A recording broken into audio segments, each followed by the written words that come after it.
This video is concerned with what's called the modern approach to management. Now you'll see from the bottom right hand corner of the slide we've got 72 slides in this session. So it's quite a long video. I recommend that you stop the video from time to time, have a break, make some notes as you go along, and return to the video and see it through. But it's a long video and it's quite detailed, so it's well worth having breaks throughout. Don't attempt it all in one run. But let's start and look at the modern approach to management. Well, various perspectives, e.g. The classical and HR approaches, have evolved into what is known as the modern approach to management. And this seems to be a term that's developed in the literature. It's based on, as the slide suggests, on the classical and the HR approaches. There are different components: the open systems approach, the contingency thinking approach, and the Japanese management style, which is known as Theory Z. So we have three different types of approaches here within the modern approach, and what we're going to do in this video is to look at each of them in turn and give a feeling for what each is about. It's always worthwhile, having completed the video, as I said earlier, having had several breaks, and perhaps you want to have a break at the end of each of these particular sections. That might be a good way of doing it. But then go and find some readings on the subjects themselves and do some research, perhaps do some research online as well, and make sure you've got a good set of notes which enables you to understand what's meant by each of these particular approaches. So let's start by looking at open systems. A system is defined as a group of interacting units or elements that have a common purpose. That's the idea of a system. It's a group of interacting units or elements, a group of units operating together in some way, and they have a common purpose. They're trying to achieve something. So it's a system. That's what we mean by a system. It's when there are various components working together to achieve something. These components, of course, could be machinery, people, management. That could be seen as a system. Different components working together to try to achieve something. So open systems refer to systems that interact with other systems or the outside environment. So now, having got the idea of a system, which is a number of components working together for a common purpose, we can now place the system in some sort of context. It's working with other systems perhaps, or working with the outside environment. Generally speaking, systems do not exist on their own. They interact with other systems. We can see this all the time in almost our daily lives. Our computer systems, they are various components coming together for some common purpose. Perhaps for communications purposes, or for productivity purposes, or for teaching purposes, making classes available. But they are also interacting with other systems, with other ways of thinking and other requirements. So systems by and large do not exist on their own, unless of course you take some big macro view of a system and say, well, the whole planet Earth is a system. But then again, it interacts with the rest of the cosmos.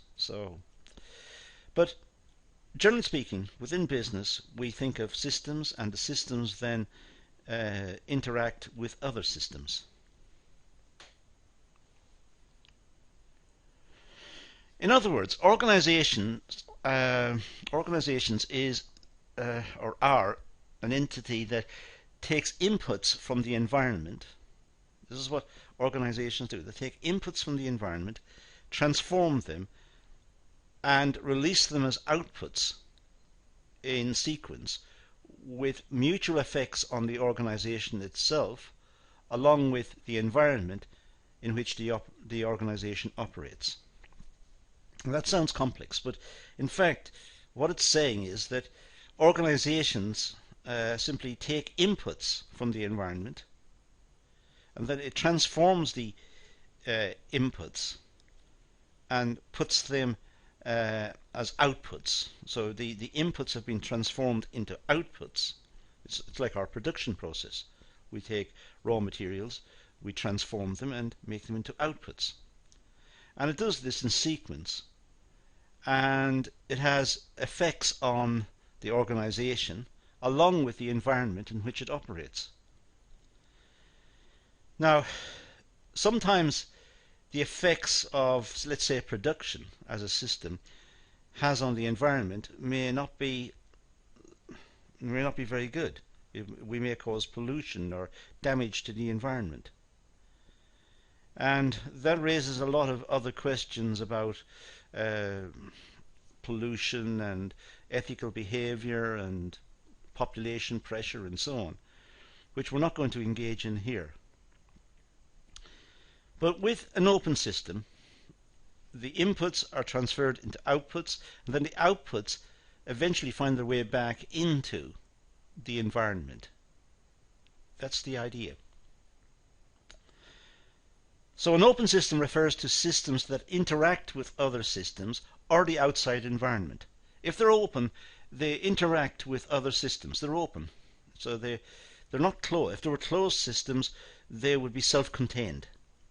Open systems means they interact with other systems or with the outside environment.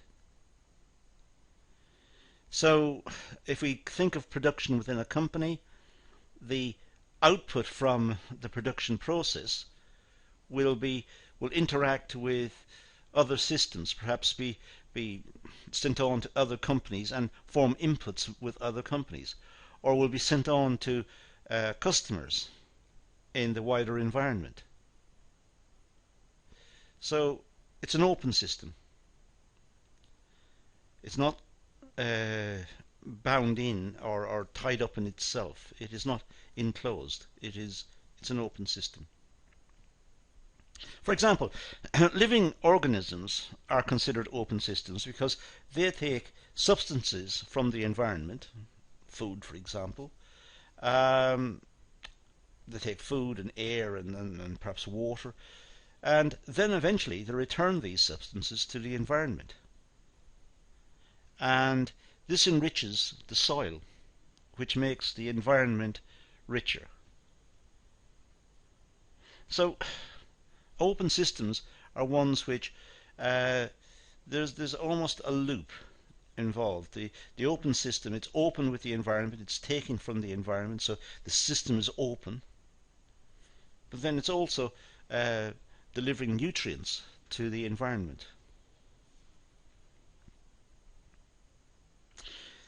The three main characteristics of open systems are: they receive inputs or energy from their environment, so they take in from outside. They convert the inputs into outputs, and they discharge their outputs into the environment. So back to production again, a very simple way of looking at it. Raw materials go into the company, so the company is taking something from the environment, it's taking the raw materials. It's converting the raw materials, the inputs, into outputs. And then it's sending out the outputs into the environment. So these are open, it's an open system. It's open because it's interacting with the environment. In this case, it's interacting with the environment at both ends, receiving the goods and discharging the goods out into the environment. Companies use inputs such as labor, funds, equipment and materials to produce goods or to provide services, and they design their subsystems to attain these goals. So the systems within an organization are aimed at achieving certain goals. For example, the production system in a company takes in raw materials, processes the raw materials, makes the final output. That's a subsystem of the company. The company does other things. It has marketing functions and personnel functions and so on. So the company has subsystems within itself. And these subsystems also interact perhaps with each other or with the environment. So we have inputs, labor, finances, materials, information. These are all going into the system. And then we have transformation, management and production process, converting the inputs into outputs. And the outputs go back into the environment. So the environment is at the starting point, providing the inputs, and the environment is at the output side, receiving the processed goods. Two early pioneers of this type of thinking were Katz and Kahn. They began viewing organizations as open systems with specialized and interdependent subsystems and processes of communication, feedback, and management linking the subsystems. So the subsystems within organizations have to be managed. They have to be linked together. There has to be some management to ensure that the subsystems are connected appropriately. If they're not connected, then the organization is not functioning properly. Parts of the organization are not performing to try and achieve the overall goals of the organization. So the view is that it's an open system with subsystems that are connected and are connected appropriately to the main to the system, the other systems, the main system, and it's taking in information, labor, raw materials, and so on from the environment, processing them, and then turning them out. The subsystems could be the training of the workers, for example, and health and safety issues to ensure that the subsystems, I should say, are continuing to function appropriately. So that's our idea of open systems. They argued that closed systems approach fails to take into account how organizations are reciprocally dependent on external environments. Organizations depend on external environments. They are not closed. Closed systems are ones which are self-contained, and therefore there is, in a sense, no input and no output. The system is self-contained. It's an internal process. For example, environmental forces such as customers and competitors exert considerable influence on corporations, highlighting the essential relationship between an organization and its environment, as well as the importance of maintaining external inputs to achieve a stable organization. So, external forces are what drives systems within business. It's the external forces that influences the amount of raw materials and inputs that are required and the type of output that the organization will produce. There'll also be environmental forces in the context of, let's say, pollution monitoring to make sure that the organization is producing the product with minimal effects on the environment. The second perspective is the contingency perspective. I said there were three at the outset. Well, the second one is contingency. Now, the contingency approach to management is an extension of the humanistic perspective. So it's based on people. It's based on the idea that in an organization there is no one best way. So within organizations, generally speaking, we have to try different methods to try and find which is the best and under what circumstances. For the management process, planning, organizing, leading and controlling, to successfully resolve any tailored circumstance, it must recognize that organizations, people, and situations vary and change over time. And that's the problem that we have with business and management, that customer requirements are constantly changing, the environment is constantly changing, the pressures on the organization are constantly changing, the expectations of the organization are constantly changing. But that's what makes capitalism an interesting phenomenon to study. We don't live in a static world. We don't live in a world in which everything is ossified and we have one way of doing it and it'll always remain the same way. We are innovative characters. We, as people, we like new methods. We like to work in different ways.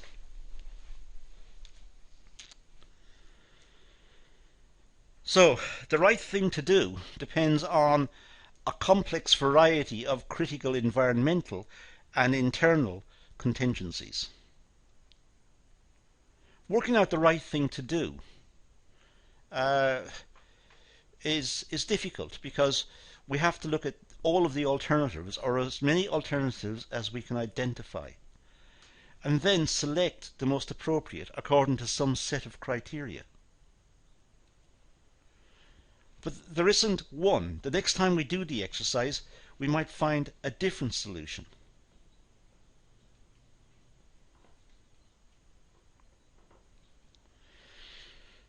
So this was suggested by two American academics, Lawrence and Lorsch, in 1967. The more dynamic and diverse the environment, the higher degree of both differentiation and integration required for a successful organization. So if we live in an environment which is rapidly changing and there are constantly new innovations, then there's going to be a great deal of differentiation within industry. Some companies will go down one particular direction, other companies will go with a different technology, a competing technology perhaps, and do something different. There will be wider differentiation of products and of methods of working. There'll also be integration required if the whole system within a company is going to be organized. So there has to be integration, there has to be management view that the various dispersed activities, dispersed throughout the organization, these have to be coordinated to bring some sort of unified outcome.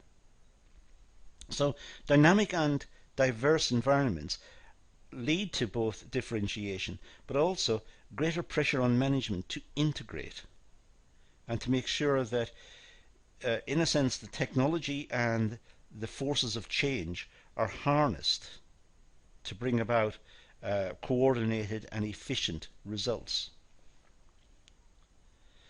Less changeable environments require a lesser degree of differentiation, but they still require a high degree of integration. So less changeable environments still have to be integrated. They still have to be coordinated and managed and overseen by management to ensure efficient use of resources and efficient output.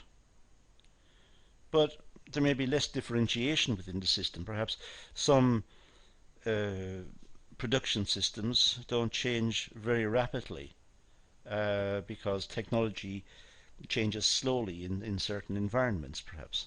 But it still has to be integrated, it still has to be controlled and managed. The more differentiated an organization, the more difficult it is to resolve conflict. Well, when organizations are differentiated, are subject to different rates of technological change and to different pressures, perhaps organizational pressures due to changing requirements because of technology or because of supplier condition or because customer expectations are changing, whatever it is that's causing it. The more differentiated an organization is, the more difficult it is to resolve conflict. Because the organization tends to become fragmented and there will be different power centers within the organization. Different groups of workers will be working on different products and different processes, and they will see that as their domain and will want to defend their domain and way of working. So it's more difficult for management to get a more coherent strategy running throughout the business. Where the environment is uncertain, the integrating functions tend to be carried out by middle and low-level managers. Where the environment is stable, integration tends to be achieved at the top end of the management hierarchy. So if the environment is uncertain, then middle and lower managers within the environment will have more pressure on them to try to bring about some sort of stability within the workplace. The environment is uncertain, the workers will feel the uncertainty, there may be bad industrial or employee relations within the organization. The onus is on middle management and perhaps even junior management to try to resolve the issues on the floor, resolve the issues where they arise, because the environment is uncertain, because perhaps work has to be switched over quite rapidly and frequently because of competitive pressures. But if the organization is going through a period of stability, then top management can then think about long-run strategy and think about the course the organization is going to follow in, say, the next 5 to 7 years or some such time period. So the stability of the environment is an important task in terms of management of the organization and the way the organization is managed. In times of turbulence, a lot of the management will fall to junior management and middle management to resolve conflict on the shop floor with the workers, to resolve issues of new technology being installed, the implementation of new operational plans and so on. This will fall to those. The more strategic thinking really requires more stability in the marketplace, and then top management can try and plot out the appropriate route for the organization in the long run. Friedler in the 60s and 70s was an early pioneer in this area. He identified that various aspects that have an impact on the effectiveness of different leadership styles. So his issue was to try and link leadership styles to different problems that could arise within the organization and how leadership styles should be tailored or matched against the problems that were laid against the organization. For example, he suggests that key determinants of leadership style include the degree to which subordinates like or trust the leader. Well, in the example I mentioned earlier, with the role of middle management and lower management, line management, in the context of uncertainty in times of turbulence, well, it's the workforce, their confidence in their immediate management that's important. So they should trust the immediate management, the management to whom they report. And that will lead to greater stability, because the line managers will trust their departmental managers, and the departmental managers will trust the senior managers. And that will give an air of confidence throughout the organization in which they can cope with the uncertainty. It's also important to look at the degree to which the task is structured. Sometimes tasks are not very well structured. The tasks may be one-off tasks. Perhaps The task hasn't been encountered before, and there is no history of what to do or issues that are likely to be confronted. In this case, good leadership is required, and the good leadership should be close to the problem itself. So, for example, it may be the line manager who is looking at the problem and working with a set of workers to try and resolve an issue. But perhaps this is a new problem. They have not encountered this before. And this is where leadership emerges. How to structure a solution to the problem. And the formal authority possessed by the leader. That's important. The workers will only truly respect someone who has formal authority. If it's one of their colleagues who is apparently giving orders and telling them what to do to resolve a situation, even though that could be the most appropriate way to do it, and there's a logic in what the particular operator is saying, the others will think, well, why should they take orders from that person? They want to take orders from an authorized person, a formally authorized person, from a line manager or departmental manager. Task-orientated or relationship-orientated leadership should or would each worker if they fit the characteristics of the situation. So the characteristics of the situation really determines what sort of task-orientated or leadership style that's required. There should be formal authority, as I said. The degree to which the task is structured, that will determine the ability of the person to demonstrate their leadership qualities, because the tasks may be unstructured with very little guidance on how to do it or how to resolve the issue. And there should be trust in the leader. So these are the three main elements. The Japanese management style, Theory Z. Well, McGregor identified a negative set of assumptions about human nature, which he called Theory X, a very narrow perspective of human nature. People worked for remuneration only. They were not involved in the organization.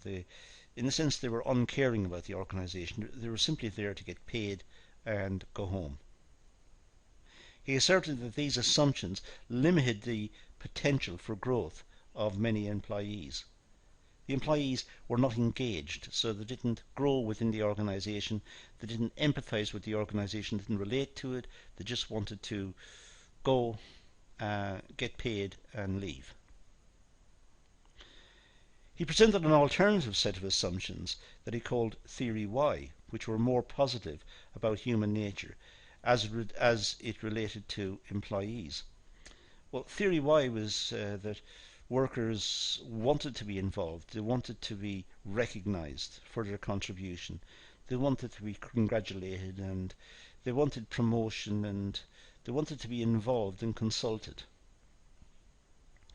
In McGregor's view, managers who adopted Theory Y beliefs would exhibit different, more humanistic, and ultimately more effective management styles, and Theory Y became a well-known prescription for improving management practices. So Theory Y was where workers were participating and they wanted to be involved. Concerns about the competitiveness of the US companies led some to examine Japanese management practices for clues to the success enjoyed by many of their industries. Japan, in the post-Second World War period, had done phenomenal work and had developed corporations which were taking on the Americans and were taking on the rest of the world. Their car industry, their electronics industry, and so on. And no one knew how to compete effectively with them. They had obviously fallen across ways of working which were very innovative and very efficient, which enabled them to eat into traditional markets. Some people would say it was related to quality. The American way of working was quantity. Get out the greatest number of outputs as quickly as possible. Whereas the Japanese were turning out items which were good quality. It wasn't quantity, it was quality. So some people believe that it was due to the quality revolution. However, it led to many articles and books purporting to explain the success of Japanese companies, and Theory Z was developed.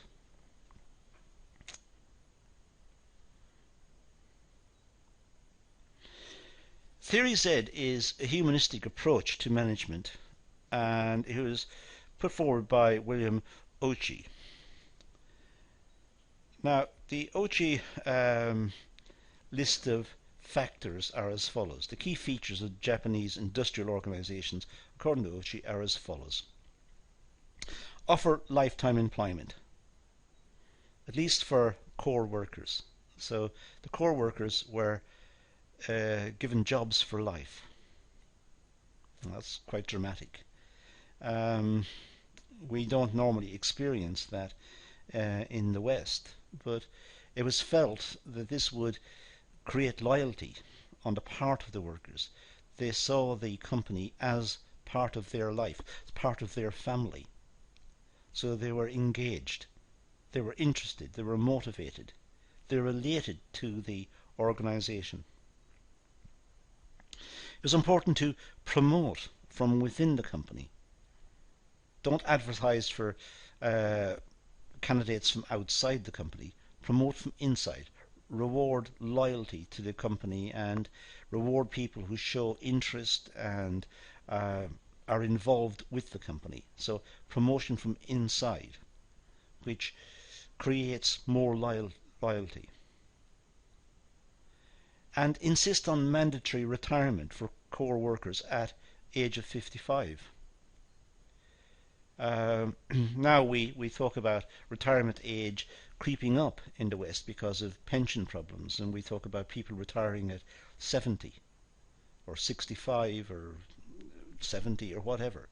55 is a very generous figure, but the idea was that the workers would be motivated and healthy and capable of making a good contribution up to the age of 55, and would look forward to their retirement and would appreciate the efforts of the organization, and their loyalty for the organization would be enhanced by this measure. Also, they should employ a large number of temporary employees, mostly women. This was a way in which the organization could meet fluctuations in demand quite easily, and also enable perhaps family members of full-time staff to top up family incomes and just from time to time go to the organization and have temporary jobs. So in a sense it was all feeding back on loyalty and involvement and commitment to the organization, but also it was enabling the organization to meet variations in demand. And there was a high degree of mutual trust and loyalty between management and employees. They recognized each other and recognized the value each was bringing to the organization, and there was respect on both sides. The key features of the Japanese industrial organizations. Well, career paths are non-specialized, with lifelong job rotation as a central feature of career development. So career paths were not really specialized. There was job rotation to give the workers new experiences and make them aware of the importance of other parts of the organization and the tasks performed within other parts of the organization. And that was the way in which careers moved on. the personnel within the organization were being updated through job rotation, and it was an ongoing process. And decision making was shared at all levels. It wasn't a top down. It was all levels involved in decision making, trying to decide what was the best way forward. In terms of product innovation, many people would be involved, and their contributions were valued and taken seriously. So decisions were shared at all levels. And performance appraisal was long term. The first appraisal takes place 10 years after joining the company. Normally, we consider appraisals to be every year. But here, it was seen that the first appraisal should be after 10 years. So it takes 10 years for the person to truly understand the organization, to have experienced job rotation, to have experienced different parts of the working environment, to understand the way the company is configured and run, and the way it's managed, and the person has a true feeling for the organization. And it felt it was going to be 10 years before that could properly come out. There's a strong sense of collective responsibility for the success of the organization. There was a feeling that everybody was in it together. It wasn't just top management controlling the organization, it was everybody within the organization was responsible. So there was loyalty throughout the organization, and therefore everyone was trying their best, trying hardest to make the organization successful. Cooperative effort rather than individual achievement is encouraged. So they tried to work together. Team working was seen as very important, but the teams were self-motivating. They understood what the organization was doing. They had loyalty to the organization. They had commitment. So it was in their interest to make sure that the jobs were done correctly and to good quality. In this view, this requires a new philosophy of managing people based on a combination of the following features of Japanese management. First of all, as I said earlier, lifelong employment prospects. Now, recent news from Japan seems to suggest that some companies are turning away from this commitment. But for the more traditional views, and particularly the views that were around at the end of the Second World War and into the 1960s and 70s and 80s and so on, was that commitment to lifelong employment was important. There should also be shared forms of decision making, like I just said. Everyone's opinion was valued and taken into account before final decisions were made. And the relationship between boss and subordinates was based on mutual respect. They understood exactly what their roles were, and they supported each other, and they cooperated. Although Ochi recognized that many of the features of Japanese management could not be translated into Western industrial society, he believed that certain features could be applied in a Western context. The move from the present hierarchical type of organization to a Theory Z type of organization is a process which, said Ochi, has the objective of developing the ability of the organization to coordinate people, not technology, to achieve productivity. So it was getting the people to work together was important. And once the spirit was right within the organization, and once there was understanding of what the organization was trying to do, and there was commitment to the organization, then technology and all the rest of it would sort itself out. There was widespread opinion about the right type of technology and what it would do, and there was There were lots of suggestions and appraisal systems in place for technology and for organization, and these were valued, and then appropriate decisions were made. So it wasn't reliant on just a few managers who might make mistakes. This was widespread decision making, and therefore appropriate technology would be acquired. According to Auchi, the organization of Theory Z approaches into Western firms requires the following strategies. So to take Theory Z into Western firms requires the following: the adoption of a top-down approach based on definition of new philosophy agreed and supported by the organization's top management. Now, we say a top-down approach here. This means approval of the system at the top level. And this means then that once it's approved, then it's not so much top down. It could be bottom up, or it could be in any direction, because then the workers are in a sense empowered. Their opinions become important. They work in teams. They have no commitment necessarily to one particular type of work or one way of working. They learn new skills. Their jobs are rotated. They link to the organization and its objectives because they see the organization as working on their behalf. So the top-down approach approves the move to Theory Z, and then, having approved it, leave it to manage itself.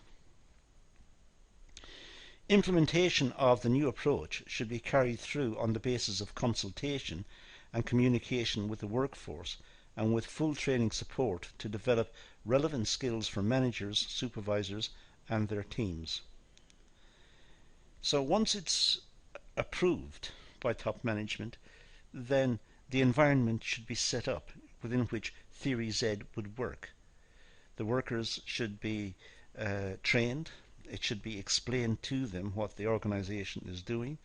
The benefits to them should be explained. Their commitment, their understanding of the organization and the way it's going to work, that should all be explained, and their commitment should come out of this. According to this view, they should adopt the mores of the organization. They should work with the organization in trying to achieve its objectives: competitive advantage, product development, efficiency within the workplace, lack of waste, innovative working techniques, cooperation at all levels, working together with minimal supervision, working in teams, respect for each other, and so on. And this is what it's believed led to the great emergence of the Japanese industry at the end of the Second World War. And many of the ideas from this period are now coming into the literature in the West, and many organizations are trying to adopt some of these, and it's appearing more and more in terms of management education. For example, just-in-time philosophy, or the total quality management views, as well as consultation, motivation.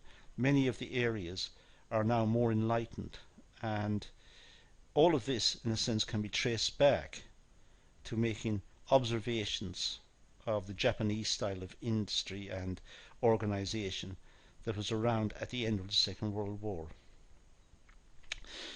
So this is a long video. I expect you to have stopped it many times and had many breaks, but if you've got this far, congratulations. Make notes from it. Make sure that you understand the three different approaches that we've identified, and make sure you understand them and can discuss these fluently. But that's all we're going to deal with here, so let's leave it at that and say thank you for watching.